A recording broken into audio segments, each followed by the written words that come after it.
आज की हमारी चर्चा अंतरिक्ष तकनीक और इंटरनेट के भविष्य से जुड़ी एक बेहद आक्रामक प्रतिस्पर्धा पर केंद्रित है।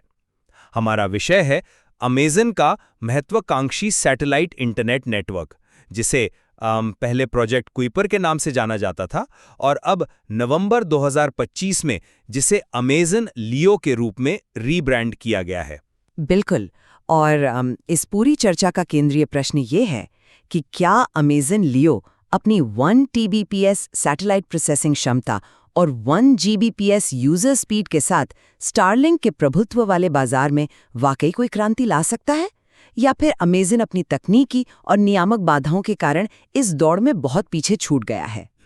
यह देखना बहुत दिलचस्प है कि क्या सिर्फ एक बहुत बड़ा बजट हमेशा समय और अनुभव को मात दे सकता है।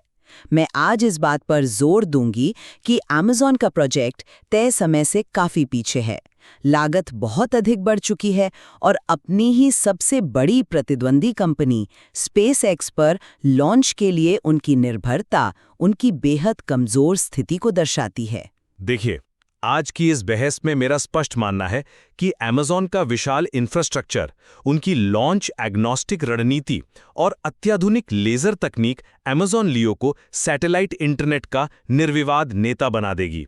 ये कोई साधारण प्रोजेक्ट नहीं है। साधारण तो $10 बिलियन का बजट भी नहीं होता। बिल्कुल, $10 बिलियन से अधिक का यह निवेश केवल एक प्रयोग नहीं है, यह एक पूरी तरह से तैयार इकोसिस्टम है। हम 3236 सैटेलाइट्स के एक ऐसे नेटवर्क की बात कर रहे हैं जो तकनीकी रूप से बहुत उन्नत है। जरा इनकी OISL यानी ऑप्टिकल इंफ्रारेड लेजर तकनीक पर गौर कीजिए। ये 2600 किलोमीटर की दूरी तक 100 GBPS की स्पीड बनाए रख सकती है। यह तकनीक अंतरिक्ष में डेटा ट्रांसमिशन का एक नया मानक है। मैं मानती हूँ कि तकनीकी आंकड़े और भविष्य की परिकल्पनाएं सुनने में हमेशा शानदार लगती हैं। 100 GBPS की लेजर तकनीक कागज पर बहुत इम्प्रेसिव है, लेकिन ये सिर्फ कागज पर नहीं है। लेकिन हमें इस बात पर ध्यान देना होगा कि कागज पर किए गए वादे और ऑर्बिट की वास्तविकता में बहुत बड़ा अंतर होता है। अमेज़न ने इस दौड़ में बहुत देर से शुरुआत की है। श्रोताओं को यह समझना चाहिए कि लो अर्थ ऑर्बिट में सैटेलाइट्स बहुत तेजी से घूमते हैं, इसलिए आपको निरंतर इंटरनेट के लिए हजारों सैटेलाइट्स का एक जाल चाहिए। और इसीलिए तो 3336 सैटेलाइट्स का लक्ष्य रखा गया है ना। हाल ही में इनस्पेस टेस्टिंग में 1000 किलोमीटर की दूरी पर लेजर तकनीक का सफल प्रदर्शन भी हो चुका है। हाँ, लेकिन जरा आंकड़ों पर नजर डालिए। दिसंबर 2025 तक अमेज़न लियो के पास कक्षा में केवल 212 प्रोडक्शन सैटेलाइट्स ही थे। 212 सैटेलाइट्स यह 3336 के विशाल लक्ष्य के सामने पूरी तरह से नगण्य है। शुरुआती निर्माण में समय लगता है। बात सिर्फ निर्माण की नहीं है, यह एक कठोर विनियामक वास्तविकता है। FCC के नियमों के अनुसार अमेज़न को जुलाई 2026 तक अपने आधे सैटेलाइट्स यानी लगभग 1618 सैटेलाइट्स लॉन्च करने हैं। और वास्तविकता क्या है? जनवरी 2026 में अमेज़न को FCC के पास जाकर औपचारिक रूप से अपनी डेडलाइन बढ़ाने की मोहलत मांगनी पड़ी। ये उनकी क्षमता पर एक बहुत बड़ा सवालिया निशान है। मैं समझता हूं कि आप ऐसा क्यों सोचती हैं। डेडलाइन का खिसकना किसी भी बड़े टेक प्रोजेक्ट में एक सामान्य बात है, लेकिन मुझे एक अलग दृष्टिकोण प्रस्तुत करने दें। तकनीकी श्रेष्ठता को हमें अमेज़न के पूरे इकोसिस्टम के संदर्भ में देखना चाहिए। जमीन पर मौजूद उनके कस्टमर टर्मिनल्स वर्तमान बाजार मानकों को पूरी तरह से पछाड़ने वाले हैं। हाँ, उनके पास हर तरह के उपभोक्ताओं के लिए हार्डवेयर है। 7 इंच का लियो नैनो जो 100 Mbps स्पीड देता है, लियो प्रो जो 400 Mbps स्पीड देता है, और विशेष रूप से उनका लियो अल्ट्रा टर्मिनल। ये 20 बाई 30 इंच का एक फ्लैट पैनल है जो सीधे 1 Gbps की डाउनलोड और 400 Mbps की अपलोड स्पीड देता है। देखिए, हार्डवेयर की स्पेसिफिकेशंस अपनी जगह हैं, लेकिन बस एक मिनट, मैं यहाँ सबसे महत्वपूर्ण बात पर आ रहा हूँ जिसे अक्सर लोग नज़रअंदाज कर देते हैं। AWS ग्राउंड स्टेशन के साथ अमेज़न लियो का एकीकरण। नवंबर 2018 में ही उन्होंने इसकी घोषणा कर दी थी।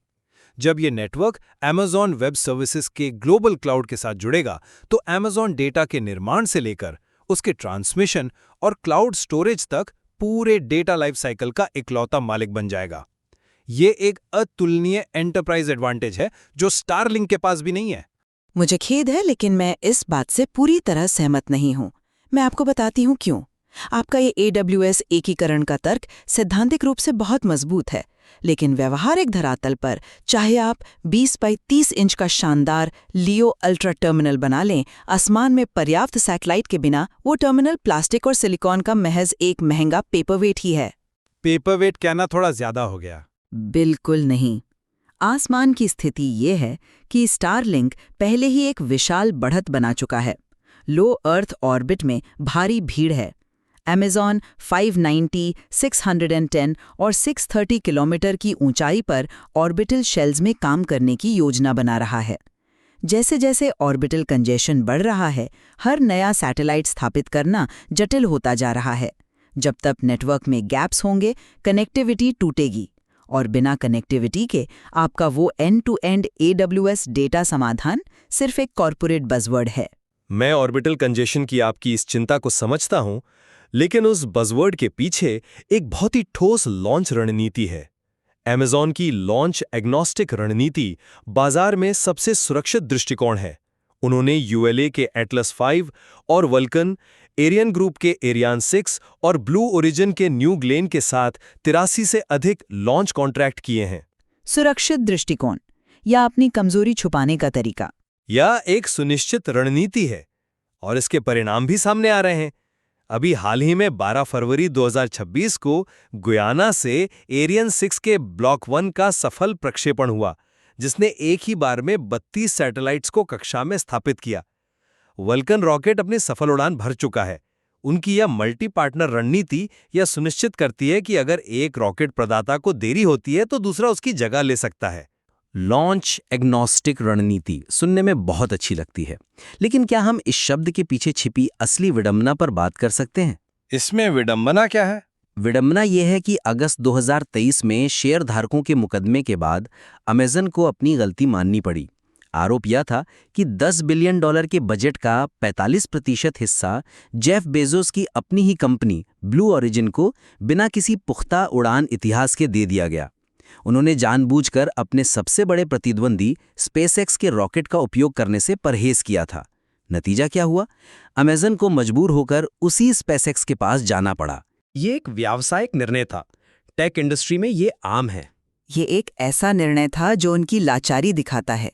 जुलाई से अक्टूबर 2025 के बीच स्पेसएक्स के फैल्कन 9 ने उनके सैटेलाइट्स को लॉन्च किया, और सबसे चौंकाने वाली बात जनवरी 2026 की FCC फाइलिंग में सामने आई। उन्होंने 10 अतिरिक्त फैल्कन 9 कॉन्ट्रैक्ट साइन किए हैं। जरा सोचिए, जिस कंपनी के वर्चस्व को आप खत्म करने का दावा कर रहे हैं, आप अपना नेटवर्क बनाने के लिए उसी की टैक्सी सेवाओं पर निर्भर हैं।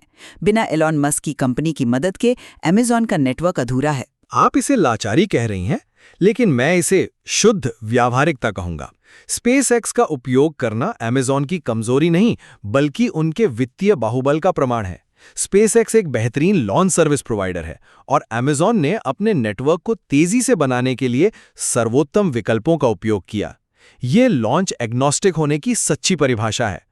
जो भी रॉकेट तैयार है उस पर अपने सैटेलाइट्स भेजें। पर आपका पूरा इंफ्रास्ट्रक्चर इस बात पर टिका है कि आपका मुख्य प्रतिद्वंदी आपको स्पेस में जगह दे। ये निर्भरता एक अस्थायी चरण है, और हमें ये नहीं भूलना चाहिए कि इस पूरे प्रोजेक्ट का नेतृत्व कौन कर रहा है। Amazon लियो के अध्यक्ष राजीव बड्याल। राजीव के पास सैटेलाइट तारामंडल बनाने का अद्वितीय अनुभव है। स्टारलिंक की शुरुआती सफलता के पीछे उन्हीं का हाथ था। नवंबर 2025 में जब Amazon लियो की पब्लिक बीटा वेटलिस्ट जारी की गई तो उसमें भारी दिलचस्पी देखी गई।